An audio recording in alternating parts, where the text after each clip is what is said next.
میں اتفاق سے پچھلے دنوں میں 2-3 مقامات پر مجھے جانا پڑا.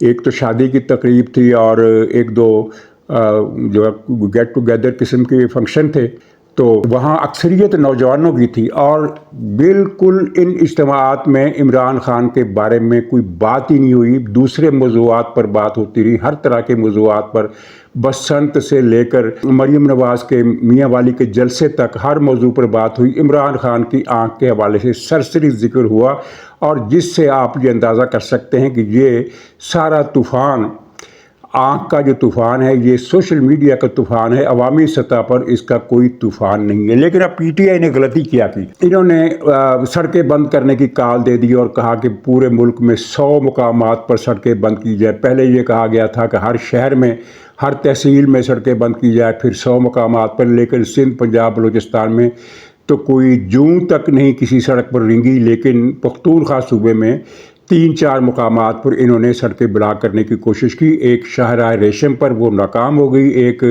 ڈیرہ اسماعیل خان میں وہاں ان کی اپنی حکومت کی پولیس نے لاٹھی چارج کر کے ان کو بھگا دیا. اور تیسرا جو مقام تھا جہاں قدرے ان کی گیدرنگ زیادہ تھی، یعنی کچھ 100-150 آدمی تھے، وہ تھا ثوابی انٹرچینج جہاں موٹر وے پنجاب کو ملاتی ہے پختونخوا سے. تو وہاں ایک بڑا دردناک سانحہ بھی پیش آیا. ٹریفک بلاک کر دی، لوگ زیادہ نہیں تھے لیکن انہوں نے پتھر بڑے بڑے رکھ کر سڑک بند کی ہوئی تھی.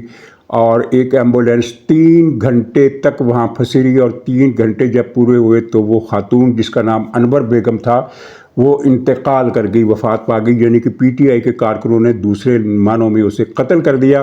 اور ان کی انسانیت سوزی دیکھیے، ان کی درندگی دیکھیے، اور ان کا غیر انسانی پن دیکھیے کہ جب خاتون کے شوہر اور بیٹے نے باہر آ کر رونا پیٹنا مچایا کہ ہماری امی یا میری بیوی مر گئی ہے اس وجہ سے، تو پی ٹی آئی کے کارکنوں نے ان دونوں کو مار مار کر ان کے سر پھاڑ دیے. یعنی ان کی ایک لڑکے کی ماں اور ایک آدمی کی بیوی ایمبولینس میں فوت ہو گئی ہے، تو بجائے اس سے ہمدردی کرنے کے یا افسوس کرنے کے یا شرمندہ ہونے کے، ان دونوں باپ بیٹوں کو مار مار کر انہوں نے زخمی کر دیا، بہیمانہ تشدد کیا، ان کے سر پھوڑ دیے، وہ لہو لہان کر دیا ان کو. اور یہ پھر حالت ہے. اور اس حالت کو دیکھنے والے وہاں سینکڑوں افراد موجود تھے کیونکہ سڑک بلاک تھی، ٹریفک بند تھی. اور اس کے بعد پھر وہاں لوگوں نے پی ٹی آئی کی مذمت کی اور کہا کہ یہ کس طرح کے لوگ ہیں، کتنے درندے ہیں، یہ کتنے غیر انسانی مخلوق اس صوبے پر مسلط ہو گئی ہے. اور اس کا رد عمل جو ہے وہ پورے علاقے میں بڑا شدید پایا جاتا ہے. لیکن اس سے بھی بڑھ کر یہ طے ہوا ہے کہ اس پی ٹی آئی کو جو سہولتیں دینے کا ایک فیصلہ ہوا تھا ایک قومی مفاہمت کے تحت، اور یہ بتانے کی ضرورت نہیں ہے کہ اس میں عمران خان کی رہائی شامل نہیں ہے، باقی معاملات میں ان کو پیکج سہولیات دینے کا فیصلہ ہوا تھا، اور کچھ عمران خان کو بھی جیل کے اندر. لیکن اب ان کی اس کارروائی کے بعد خاص طور پر جو انہوں نے شاہراہ ریشم بند کرنے کی کوشش کی اور سی پیک کو بھی بند کرنے کی کوشش کی جو ناکام رہی، تو اس کے بعد یہ فیصلہ ہوا ہے کہ ان کے ساتھ وہی ہاتھ رکھا جائے گا جو اب تک رکھا جاتا رہا ہے. اور پھر آپ نے دیکھا ہوگا کہ ان کے ساتھ کچھ سختی ہونا شروع ہو بھی گئی ہے.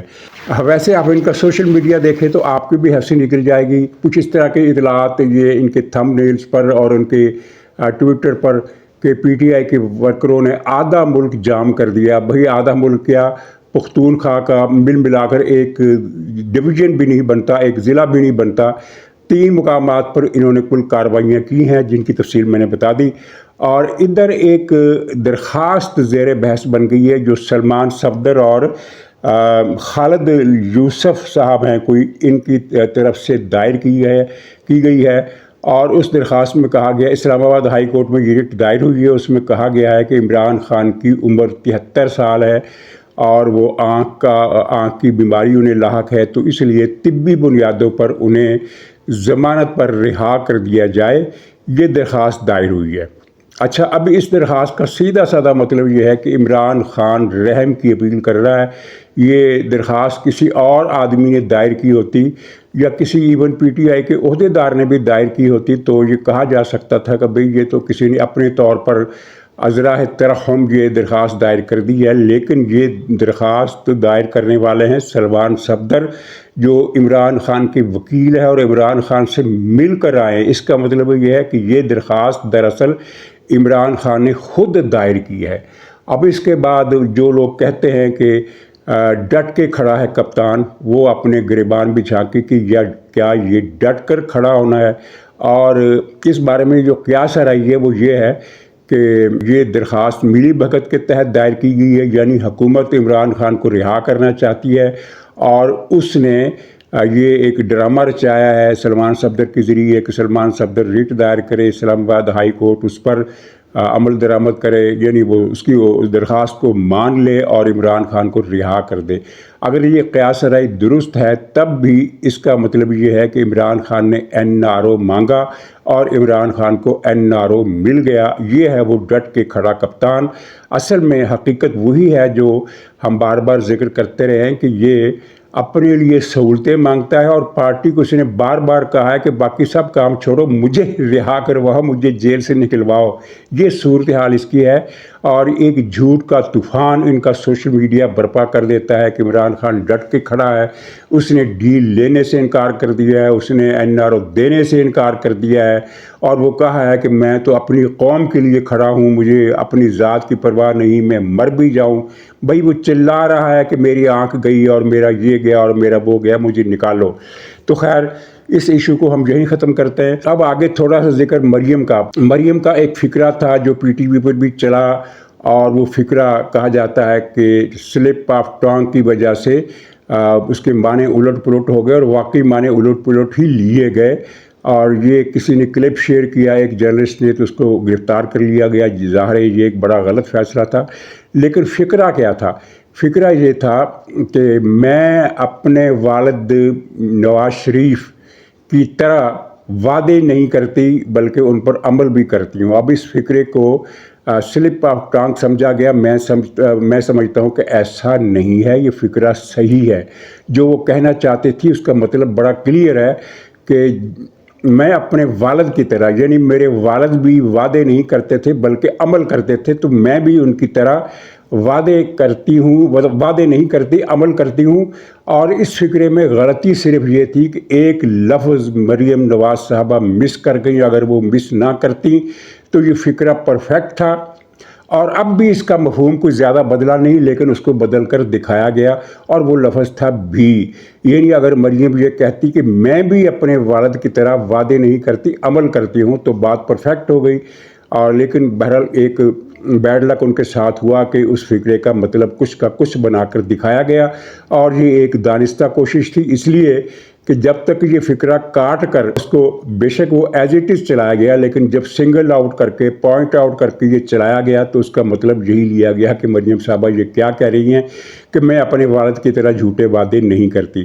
اچھا، اصل ایشو جو ہے جس کو نظر انداز کر دیا گیا اور میڈیا پر اس پر بات ہی نہیں ہو رہی، وہ یہ ہے کہ میاں والی میں مریم نے اتنا بڑا جلسہ کیسے کر لیا، جبکہ میاں والی PTI کا گڑھ ہے، اور یہ وہ ضلع ہے جہاں PTI 100% سیٹوں پر کامیاب ہوئی۔ مسلم لیگ کا میڈیا سیل بہت بھاری رقوم خرچ کرتا ہے، بہت بھاری فنڈنگ اس کو دی جاتی ہے، لیکن اس کی کارکردگی کا آپ اندازہ اسی سے لگا لیجئے کہ اگر اس طرح کا جلسہ PTI نے مسلم لیگ نون کے گڑھ میں کیا ہوتا اور وہ جلسہ بڑا ہوتا تو اب تک ایک طوفان سوشل میڈیا پر آ چکا ہوتا۔ یہاں کسی نے اس کا ذکر ہی نہیں کیا اپنے بلاگ میں یا کسی پروگرام میں یا اس پر کوئی کمپین کہ بھی میاں والی عمران خان کے گڑھ میں، جہاں یہ تاثر ہے کہ عوام کی بھاری اکثریت عمران خان کے ساتھ ہے، وہاں مریم نے ایک جلسہ کیا۔ جلسہ پرجوش بھی تھا، ایسا نہیں تھا کہ لوگ لائے گئے تھے اور وہ خاموشی سے بیٹھے تقریریں سنتے رہے، بلکہ وہ انوالو نظر آئے مریم نواز کی تقریر کے دوران، جس سے یہ پتہ چلتا ہے کہ وہاں مسلم لیگ کا ووٹ بینک جو ہے یا اس کے حامی ہیں ریوائیو ہو رہے ہیں، اور PTI کا یہ دعویٰ کہ میاں والی ناقابل شکست ہے، یعنی ناقابل تسخیر ہے، جہاں عمران خان کا کوئی توڑ نہیں ہے، وہ غلط نکلا۔ اور مجھے PTI کی لوگوں کے یہ دعوے بھی یاد آ رہے ہیں کہ مسلم لیگ کے لیڈر نواز شریف یا مریم نواز شریف جلسہ تو کیا، اب ایک کارنر میٹنگ کرنے کے بھی قابل نہیں رہے۔ ان سب کا ایک جواب اس جلسے کی صورت میں آیا ہے، لیکن مسلم لیگ اس کو اٹھا نہیں سکی، وہ اس فقرے میں الجھ گئی اور ایک غلطی کر بیٹھی ایک اخبار نویس کو گرفتار کر کے، اور اس کو پھر اس کا نقصان بھی بھگتنا پڑا۔